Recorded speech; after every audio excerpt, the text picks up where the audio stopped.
Ассаламу алейкум рахматуллахи баракату. Алла тағала дұғаларымызды қабыл етсін, құлшылықтарымызды қабыл етсін. Біздерге Алла тағала дұрыс жолды көрсетіп қойған. Қазір адамдар негізі бақытты болғысы келеді да. Бірақ қызық, сол бақытты қылатын жолды біледі. Бірақ сонымен жүргісі келмейді ғой. Мынау басқа бір тупиктермен барып, анау бақытты болатын жерге былай өтіп кете салғысы келеді да. Бірақ негізгі бақытқа апаратын жолмен жүргісі келмейді. Мына тойларда да білесіздер ме, тілек айтқан кезде бәрі ата-ананың өзі бәрі бір сөз айтады. Бір сөз айтады. Үйленгендерге ше, бақытты болыңдар. Гүлденген әлем бір белес, әлем бір нәрсе деп бастайды да сол айтады. Бақытты болыңдар. Бақыттың базарында, біреудің назарында, біреудің базарда бол, бит деп ше, осындай сөздер. Бірақ қалай бақытты болу керек екенін айтпайды ше. Қараңызшы, сол адамдар әдетке айналдырса еді, сол тілек айтқан адамдардың әрқайсысы шығып та, ей балдар, бақытты болыңдар. Бақытты болу үшін Пайғамбар саллаллаху алейхи вассаламның бір нәрсесін орындаңдаршы. Ей үйлеріңнен шығар кезде бисмилля таваккалту аляллах ла хауля ва ла куввата илля биллах деп шығыңдаршы. Пайғамбар саллаллаху алейхи вассалам айтады, кімде-кім үйінен шығарда осы дұғаны айтса, Алла тағала екі періште тағайындайды. Ол періште сол адам үйіне қайтып келгенінше соның қызметінде болады. Бәле жаладан қорғап жүреді. Міне балдарым, бақытты болсын, осыны орындаңдаршы деп біреуі келіп тілек айтып кетсе. Екіншісіге айтса, ей балдар, бақытты болыңдар. Бақытты болу үшін, ей мына бір дұғаны жаттай қойыңдаршы. Кімде-кім Бисмиллахиллади ла ядурру ма асмихи шайун фил ард ва ла фис самаи ва хуа самил алим деп азанда 3 мәрте, кешке 3 мәрте қайталай қойса, Алла тағала не деп уәде береді бізге? Пайғамбар саллаллаху алейхи айтып жатыр. Ол адамға жер бетінде еш нәрсе зиянын бере алмайды дейді. Ешкім десе бұл адамдарға кетереді. Ал еш нәрсе десе оған бүкіл жаратылыстар кетеді. Ай балдар, осыны қайталап жүріңдерші, міне бақыттың жолы депше, бақытты бол деп оның берген ішіп-жеп қайтып кете бермей, сол бақытты болудың жолдарын үйретсек қалай болар еді деймін да. Қазір біз сондай халықпыз. Пайғамбар саллаллаху алейхи мынаны айтқан, осыны істесең жолың ашылады десе, Құранда аят бар мынандай, кімде-кім осыны істесе жолың ашылады десе, ешкім сенбейді бізде. Қайдам дейді. Бірақ бір тәуіп, шайтандар бар ғой, шайтандар, тәуіптер, палшы, шайтандар бар ғой, палшылар, тәуіптер, көріпкелдер, бұлардың бәрі шайтандар бұлар. Солар келіп, өліп қалған атаңмен сөйлестім десеше, деп соған сенеді ғой біздің қазақ. Не болып жаурап жүрген жоқ па екен? Ояқта да кредит алып қоймаған ба екен деп ше. Соған сенеміз ғой біз соларға. Бірақ пайғамбар айтты, Құран айтты десе, сенген сияқты боламыз.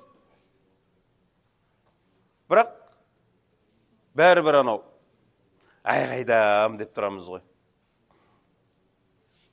Міне сол тойға барғандар тілек айтқан кезінде, ал балам бақытты бол дей бермей, айтса, ей бала, ей қыз, әке шешеңді сыйла.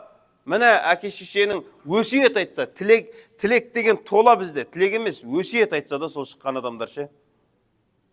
Ей балам, ей келін, бақытты болу үшін. Қараңызшы, Пайғамбар саллаллаху алейхи вассалам айтады, пенде ата-анасына дұға қылуды тоқтатқан кезде, Алла тағала оның ырзық несібесін қысып азайтып тастайды дейді. Бай болғың келсе бар ғой, ата-анаңа дұға қылуды тоқтатпа. Не то что қызмет қылмау. Қазір көп келіндер көріп жатсыздар ғой, орамал тағып жүрген мынандай келіндердің өзі қазір картоп жарып жатыр ғой. Мен сенің оказывается мамаңа қызмет қылу, сенің аға інілеріңе қызмет қылу, оказывается маған міндет емес екен ғой деп жүрген ана жарым қатындар бар ғой қазіргі. Орамал тағып алған типа білімді. Кейбірде сол орамал тағып алған кейбіреулер соларды үйретіп жатқан. Шариғат былай, сен еркек адамның праваларының бәрін, не дейді анау? Еркек адамның міндеттерін бәрін жаттатып жатыр. Еркек адам өзінің міндетін өзі жаттасын. Қатын адам өзінің міндетін өзі жаттасын. Нең бар еркектің міндетін жаттады? Сөйтсек ана үйленейін деп жатқан кезінде, сен әйелдің алдында міндеттерді білесің ба? Менің правам мынандай деп, әркім өз правасын качет етіп жүрген заманда, сол ана үйленіп тұрған екі ақылды данышпанға қазіргі Үйтіп айтып жатқаны мына апалар қазір, мына апалар әлі Инстаграм нелерді көп түсінбейді ғой, TikTok бұлар көп шықламайды. Мына жастар TikTok, Инстаграмнан шықпайды. Бұлар бәрін көріп алған, бірақ жаман ақымақ, өте ақымақ дейтінім, бұлар TikTokта, Инстаграмда өте көп нәрсе көріп, өте көп информация жинап жатыр бұлар. Бірақ оны практикада көрмегенде, сол үшін бұлар ақымақ. Бірақ адамдарға соны не дейді? Ең жаман адам дейді, ең қатерлі адам, түк білмейтін адам емес. Сол білмейтінін білмейтін адам дейді. Өзінің білімсіз екенін түсінбейтін адам. Сол 18-20 жасқа жеткен қыз, жігіттер қазіргі Инстаграмнан, TikToктан бәрін көріп алған қоя, сөйтетті мына 50-60-тағы сол нәрсені өмірде көріп тастаған адамдарға барып лешт етіп жатыр да, біз бәрін білеміз деп. Қазір тілек айту емес, өсиет айту керек бірін-бірімізге. Енді қараңызшы, жолда ашатын нәрселер бар. Сіздерге осыны айтқымыз кеп тұр ғой, негізгісі. Біздің жолымызда ашатын нәрселер бар. Ол не екенін айтайық. Біріншісі истихфар. Алладан кешірім сұрау. Қараңыз, қазір айтса қызық, сенбейміз. Кімде-кім Алладан әрдайым кешірім сұраса, әйелі көтермей жүрген адам болса, біліп алсын. Кімде-кім Алладан әрдайым кешірім сұраса, оның әйелі көтереді. Бізде қазір анау дәріні сұрап жүр қой, көтертетін дәрі сұрап жүр қой, дұрыс па? Оны аламыз. Қожа Ахмет Яссауидің басына барсан көтереді дейсің ғой, Алматыдан барады таксимен. Қанша күнін кетіріп барады. Өкашаның басына барсан көтереді, су ішсең көтересің десе бар ғой, барады. Рас та? Бірақ Алладан кешірім сұраса, көтереді десеңше, қой,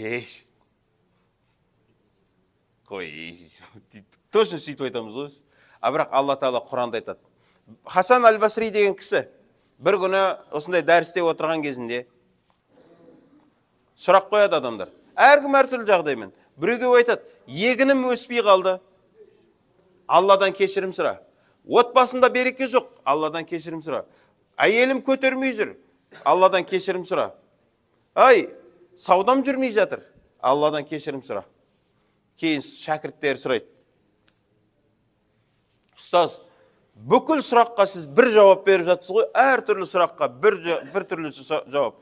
Сонда айтады, сендер білмейтін бедіңдер. Қараңызшы, Алла Тағала Құр'ан-ы Кәрімде мынандай аят айтады. Кімде-кім Алладан әрдайым кешірім сұраса, әдетке айналдырса осыны, Алла Тағала аспаннан жаудырады, жерден өндіреді, бала шаға береді, мал жан береді дейді. Енді қараңызшы, осы төртеуінен басқа сізде ешқандай өмірде мақсат жоқ. Алла Тағала өте қысқа нәрсемен бүкіл өмірін түсіндіріп беріп жатыр. Төрт-ақ ауыз сөз. Біздің ішіп жеуіміз 98% жерден шығады екен. Біздің ішіп жеп жүрген тағамдарымыз бар ғой, аспаннан жаумаса, жерден өне ма? Біз көктемде шығып тасаттықты не үшін береміз? Құдай бізге жаңбыр бер деп жаңбырды сұрамаймыз ба? Жаңбыр жоқ болса, табиғат жоқ. Өмір жоқ онда. Сол жаңбыр немен жауады? Қараңыз, кімде-кім Алладан кешірім сұраса, жаңбыр жаудырады. Демек, жерден өндіреді. Бүкіл біздің 98% деген ішіп жеп жүрген тағамымыздың бәрі шешілді ма? Мал жан береді, бала шаға береді дейді. Осы төртеуін айттық қоя. Бала шаға, бұл дүниенің қызығы. Міне жерде отқан кез келгеніміз, бала шағамыз бар шығар, біз әлі оның қадірін білмей тұрмыз. Небір адамдар, көп үлкен дүние жинаған адамдар бір тұяқ балаға зар болған кезінде не деп айтады? Бүкіл байлығымды берер едім, Алла Тағала бір бала берсе дейді. Береді. Бір бала үшін адамдар дүниесін бере алады. Неге? Негізгі бұл дүниенің мақсаты ол осы бала шаға. Мал жан береді дейді. Мал жан деген не екен білесіздер ма? Қазір біз ғой енді машинаң бар ма, жұмысың бар ма деп сөйлесетін болдық қой бір-бірімізбен. Бұрын біздің ата-аналарымыз, ата-бабаларымыз бір-бірімен амандасқан кезде мал жан аман ба деп сұрайды екен ғой. Осы мал деген бүкіл мал мүлкің, жан деген бүкіл бала шаға туған туысқандарың осының ішіне кіріп кетеді. Қараңызшы, Мына төртеуінен басқа сізде бұл дүниеде ешқандай мақсат жоқ. Осылар беріп тұрса, Алла Тағала, болды, онда біз бақытты адамбыз. Әлбетте, иман ол өзі бір бөлік, бір пайым. Осының бәріне, мына дүниедегі бүкіл бақытыңа немен жетуге болады екен? Истихфар айтып, Алладан кешірім сұрау арқылы. Қараңыз, кешірім сұрау қандай? Астағфирулла біріншісі. Астағфируллахил-азим, астағфируллахил-азим ва атубу илейк. Бұл тәубені қосылады бұл жерде. Кімде-кім осымен астағфирулланы, қараңызшы, біздің пайғамбар саллаллаху алейхи вассаламмен айырмашылығымыз қандай? Біз тәубе етеміз, қай уақытта тәубе етеміз? Алладан кешірім сұраймыз, қай уақытта? Бір қораға кіргенде ғой, бір қателік істегенде, бір бәлені опырған кезде, апалар картопты жарған кезде, дұрыс па, былай жеткен кезде, Алладан кешірім сұраймыз, Сен пайғамбар саллаллаху алейхи вассаламға ұқсағың келеді. Бірақ қараңызшы айырмашылығын қандай? Сен күнә істегенде тәубе етесің, сен күнә істегенде кешірім сұрайсың. Ал пайғамбар саллаллаху алейхи вассалам айтады, күніне 70 мәрте, бір риуаятта күніне 100 мәрте Алладан кешірім сұрап тәубе етем дейді. Бірақ ол қай уақытта? Күнә істемеген кезінде. Алла Тағала оларды күнәдан қорғап қойған. Пайғамбар саллаллаху алейхи вассалам күнә жасамайды. Бірақ соның өзіне ол күніне 100 мәрте тәубе етеді. Ал біз күнә істейміз, сол кезде бір рет тәубе етеміз да. И то біз оны күнә деп өзімізше түсінген кезде, кейбір нәрселерге тәубе етпейміз. Неге? Бұл біз үшін нормаль нәрсе. Кет бара жатсың, жарым жалаңаш анау, баяғы ақшасы жетпей, жарым жалаңаш киініп алғандар бар, мата жетпей қалып, мынандай киініп алып, амал жоқ. Жарым жалаңаш киініп жүргендер бар, бұты ашық, көкірегі ашық, бүкіл нәрсесі ашық нәрсе. Сондай жаныңнан өтсе, не істейсің? Қарайсың ғой, дұрыс па? Тәубе етесің ба? Бұл көз зинасы ғой негізі, білесіздер ма? Тәубе етеміз ба? Тәубе етпейміз біз. Бізге ол әшейін күнәлар, кішкенте күнәлар ғой. Сауап көп қой мына жерде, дұрыс па? Умра істеп жатырмыз, әнерде садақа беріп жатырмыз, ораза ұстап жүрміз. Біз не аламыз ондай майда шүйде күнәларға тәубе етіп, дұрыс па? Мына жердегі ана 100 мың намаз жауыз береді деп үміттеніп жүрміз ғой. Қара, біз күніне қанша күнә істеп жатырмыз, өзіміз білмей, оларға тәубе етіп жатқан жоқпыз біз. Біз өзіміз білетін ана крупныйларына тәубе етеміз. Ішіп қойсақ, ұрлық істесек. Осы сіздер жүрген мекенге бір отбасы келген. Сонда жігіт айтып беріп жатыр. 8 жыл үйленгеннен кейін әйелі көтермеген. Бір күні қажылыққа келген. Одан кейін бір мен құсаған, миың ашып қалған бір молда айтқан да наған. Истихфар айтсаң, ал әйелін көтереді деп. Анау адам Кабаны айналып жүріп тәубе етті. Осы истихфарды ше айтады. Әйеліміз екеуміз қосылдықта Кабаны айналып жүріп истихфар айта бердік, мың-мыңдап айта бердік дейді. Валлахи осы қажылықта әйелін көтерді дейді. Бірақ біз сорлы оған да сенбейміз ғой, совпадение да. Көтеріп қойғанда просто. Біреу Қожа Ахмет Яссауиға барып келіп көтерсе, көтерсіпті деп айтады да. Үкаш атаның басына барып келіп көтерсе, көтеріпті деп айтады. Бірақ мына жерге истихфар айтып көтеріпті десе, біздің көтеруіміз тағы қиын, сенуіміз тағы да қиын. Мүмкін емес сияқты. Оп-оңай жолмен әшейін астағфирулла деп көтере салу бізге өте ауыр тиеді ұрын нәпсімізге. Бірақ ана жігіт айтады, валлахи, осы қажылықта жүрген кезде әйелім көтерді, истихфар тоқтатпадық. 3 жыл қатарынан 3 бала туды дейді әйелім. Содан ана врач айтты дейді. Тентексің ба, сен инкубатор емессің ғой. Сәл тоқтаса, ауру өлесің ғой, сен көтере алмай қаласың ғой. Сәл демалсайшы деп. Айтады, білмеймін ғой, көтеріп қойып отырып қой. Содан сол жыл истихфар тоқтаттық дейді, сол жыл көтерген жоқпын дейді. Шынымен, біз бұндай нәрселерге сеніміміз өте ауыр. Біз дұғаның қабыл болу үшін сенім жайлы айттық па, айтқан жоқпыз осы кегелі бері. Дұға қабыл болу үшін ықылас керек, ол ұзақ бір сабақ ол. Дұға қабыл болу үшін біріншісі тамақтың өткен астың адалдығы керек. Одан кейін ықылас керек, сенім керек. Дұғаң сұраған беретініне 100% сенімді болуымыз керек. Біз өзі Аллаға бірінші шаг жасауымыз керек. Сонда Алла Тағала бізге береді. Біз отырып аламыз да, біз ойлаймыз, осы адасып жүре беремін, Құдай өзі келеді де мені сол былықтан көтеріп алып шығып, тура жолға салып жібереді деп ойлаймыз ғой. Жоқ, өзіміз бірінші Аллаға қарай әрекет жасауымыз керек. Қараңызшы, пайғамбар саллаллаху алейхи вассаламның хадисі не дейді? Кімде-кім құдуси хадис деп айтады, кімде-кім Аллаға қарай қадам жасаса, Алла Тағала ол адамға қарай жүреді. Кім жүрсе, Алла Тағала ол адамға қарай жүгіреді деген. Ол деген сөз Алла Тағала бей жүгіреді деп біз жисын бермейміз ғой. Алла Тағалаға қарай біз бірінші шаг істеуіміз керек. Мына Көкшетау жақ бар, Көкшетау жақта бір топ делегат мына жетімдер үйіне барғанда, жетімдер, кішкентай балдар бар ғой, көңілін көтеруге барған. Сонда солардың ішінде жаңағы психопат дейма, психолог дейма, не дейді анау? Арамызда психологтар бар ма? Психологтар дінді түсінбесе ол нәрсемен айналыспасын. Психологтар қазіргі дінді түсінбесе ол өзі білмейтін нәрсемен айналыспасын. Дінді міндетті түрде білу керек. Өйткені психология бұл адамның жанымен айналысатын тақырып, дұрыс па? Ильмун нафс.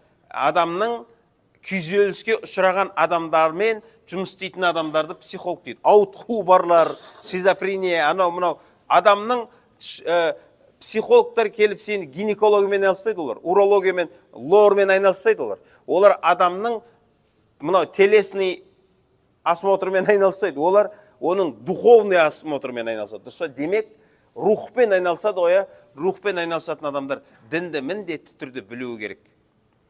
Бір психопат сондай, психолог, мен қарындасым орамал тағатын, келіп сөйлескен ғой, өздерінше адаммен жұмыс істейді олар.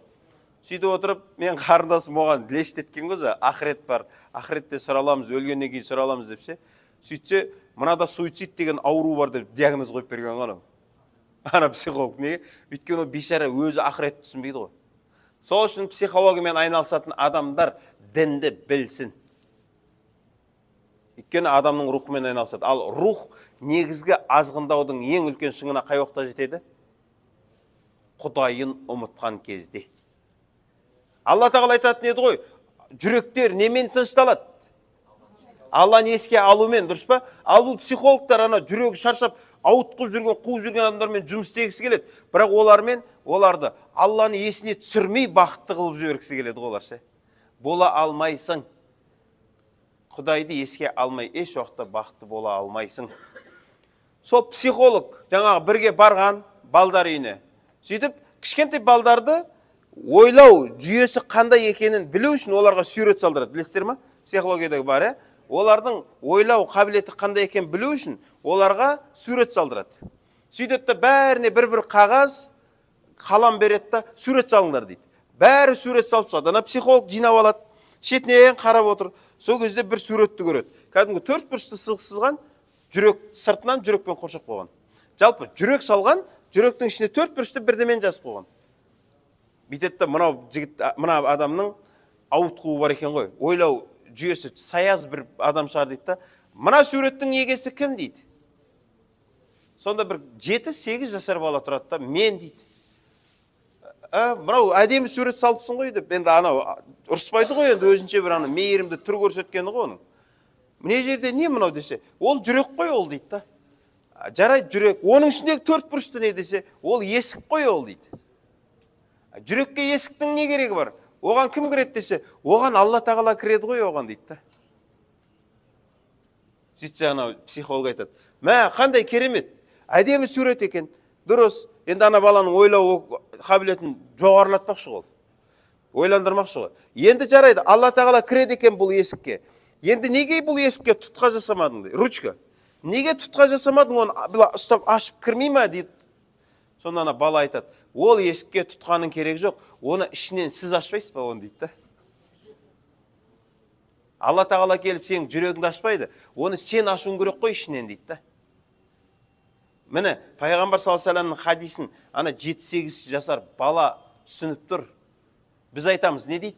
Намаз оқысай, ораза ұстасай, Құдайдан қорықсай, арағыңды қойсай, тура жолға түссей, уақыт келеді. Ескестер ме осындай сөзді? Уақыт өзі келеді. Кім айтты саған уақыт келеді деп? Біліңіздер, біздің түсінігімізде уақыт келеді. Ал негізгі Алланың бізге берген нәрсесін қарап көрсеңіз, уақыт тек кетеді. Уақыт келмейді, уақыт кетеді. Кешегі күн болды кетті. Ертеңгі күнше біз ойлап отырмыз келеді деп. Кім айтты саған оны келеді деп? Оны Алла біледі, ол келе ма, келмей ма. Талай адамдар үшін уақыт таусылып қалған, уақыт тек қана кетеді. Қаншадасың? 37 жылың өтіп кеткен. Сен 37 жыл келеді деп жүрген жоқсың. Өтіп кеткен ол. Біз уақытқа бағынбаймыз. Бағынамыз. Уақыт бізге бағынбайды. Сол үшін өзімізге тиесілі емес нәрсе жайлы неге сөйлейміз біз? Міне біз Құдайға қарай шаг жасауымыз керек. Алла Тағала, қараңыз, Али радиаллаху анху осы Мекке қаласында жүрген кезде құрғақшылық болады, жаңбыр жаумай қалады. Сонда Али радиаллаху анху келіп сахабаларға айтады: Али, Құдайдан жаңбыр сұрасайшы, сен сәйіттерденсің ғой, пайғамбар салам тұқымынансың ғой сен, дұға қылшы дейді. Сонда Али радиаллаху анху 2 ракат намаз оқиды, артынша жаңбыр жауады. Сонда сахабалардың біреуі сұрайды: Али, біз де сұрадық қой, сен не деп сұрадың, қалай сұрадың жаңбыр деген кезде? Не деген ол? Мен жаңбыр сұраған жоқпын, мен кешірім сұрадым. Өйткені Алла Тағала Құранда айтып тұр ғой, кімде-кім Алладан кешірім сұраса аспаннан жаудырады деп тұр ғой. Міне, апайлар, осы бір Құдайдан кешірім сұраумен бүкіл өміріңді реттеп алуға болады. Бірақ оған не керек енді? Сенім керек, сабырлық керек. Біз дұғаның шарттарын айттық, дұғаның сіз ма үшеуі сізде болса, оның қабыл болуы 100% болады. Бірақ оның қабыл болуының 3 түрін айттық, дұрыс па? Тура сол сияқты. Сізде Құдайдан кешірім сұрайсыз ба? Сізге мына 4-еуі міндетті түрде беріледі, бірақ оған қай уақытта беріледі? Сен соған сенсең. Ай қайдам деген нәрсе ішіңде тұрма, болды, онда саған жүрмейді. Неге? Сен Құран аятына сене алмай жатсың ғой. 100% сенде тұр. Бірақ сенде яқин деген нәрсе болмай жатыр ғой. Истихфар деген нәрсе ғой, апа. Астағфируллах, астағфируллахил азим, ва астағфируллахил азим, ва атубу илейк. Және истихфардың керемет бір нәрсе, бір түрі бар. Осын жаттасаңыздар тұрады. Оны пайғамбар саллаллаху алейхи вассалам айтады. Кім-кім осы дұғаны айтатын болса, ол тіптен соғыс алаңынан қашып кетсе де оны Алла кешіреді деген. Негізі соғыс алаңынан қашу ол негізгі үкімі күпірлік қой, білесіздер ме? Діннен шығады. Отан үшін, дін үшін соғысқан адам соғыс алаңында жауға қарсы келе жатқан кезінде достарын тастап жаудан қашатын болса, теріс қарап, ол адам діннен шығып кетеді негіз. Пайғамбар салсам айтады, кім-кім осы дұғаны айтса, истихфардың ең үлкен керемет түрінің бірі. Ол тіптен соғыс алаңынан қашса да, Алла Тағала ол адамды кешіреді. Қандай? Астағфируллахил азим, аллази ла илаха илля хуал хайюл қайюм, ва атубу илейк. Оп-оңай ғана, қай бір уақытта 42.500 берем деп еді, 2 бет заңды бір күнде жаттап алдық қой, дұрыс па? 42.500 үшін бүкіл күнәларын кешіріледі деп тұр ғой. Астағфируллахил азим, аллази ла илаха илля хуал хайюл қайюм, ва атубу илейк. Өте қысқа дұға ғой. Жаттап алайық.